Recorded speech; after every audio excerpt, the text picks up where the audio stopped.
उत्तर प्रदेश के बीचों बीच विशाल खेतों और घुमावदार नदियों के बीच बसा हुआ था रामपुर नाम का एक सुस्त सा गांव।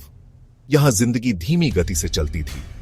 लोग धूप में खूब मेहनत करते थे, बच्चे धूल भरी गलियों में खेलते थे, लेकिन रामपुर पर एक साया मंडरा रहा था, एक डर जो पीढ़ियों से फुसफुसा रहा था। गांव के बाहर एक पुरानी हवेली खड़ी थी। यह बीते हुए जमाने का एक टूटा हुआ अवशेष था। स्थानीय लोग इसे भूत हवेली कहते थे। हवेली समय के निर्मम मार्च का एक सबूत थी। इसका कभी चमकदार चेहरा अब फीका पड़ चुका था और उसका प्लास्टर झड़ रहा था। दीवारों पर लताएं फैली हुई थीं, जैसे पंजे। खिड़कियां, जिनमें से ज्यादातर पर तख्ते लगे हुए थे, खाली आंखों की तरह बाहर देख रही थीं। हवेली के भूतिया होने की कहानियां आम थीं। अजीब आवाजों और अस्पष्ट घटनाओं की फुसफुसाहट पूरे गांव में फैलती थी। ऐसा कहा जाता था कि हवेली बेचैन आत्माओं का घर थी जो दुनिया के बीच फंसी हुई थी। रवि, एक जवान लड़का जो अपने शक के लिए जाना जाता था, इन कहानियों का मजाक उड़ाता था। वो इन्हें सिर्फ अंधविश्वास मानता था, ज्यादा सोचने का नतीजा। भूत होते ही नहीं है, वो अपने दोस्तों को चिढ़ाते हुए कहता था।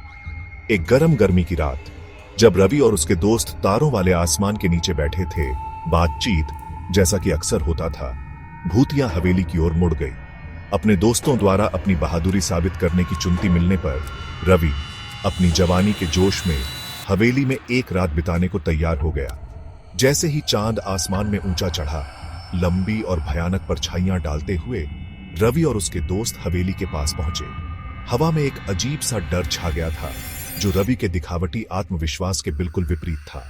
वो खामोशी में अपनी ही धड़कन सुन सकता था, तेज और जोरदार। अपनी पहले की बहादुरी के बावजूद जैसे ही वे हवेली के भव्य लोहे के फाटकों पर पहुंचे, उसकी रीढ़ में एक सिहरन दौड़ गई। फाटक चेतावनी देते हुए खुल गए, आवाज शांति में गूंज रही थी।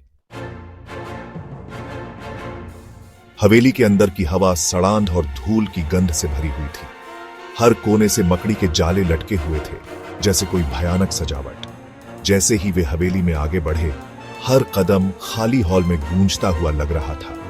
रोशनी का एकमात्र स्रोत चांदनी थी, जो बंद खिड़कियों के बीच से आ रही थी। खामोशी केवल अनदेखे जीवों की सरसराहट और कभी-कभी पुरानी इमारत के चरमराने की आवाज से टूट रही थी। जैसे ही वे भव्य सीढ़ियां चढ़े, रवि को अचानक तापमान में गिरावट महसूस हुई। हवा भारी हो गई, एक अनदेखी ऊर्जा से भरी हुई। वो अपनी ही सांसों की आवाज सुन सकता था, जो दमनकारी खामोशी में बढ़ी हुई थी।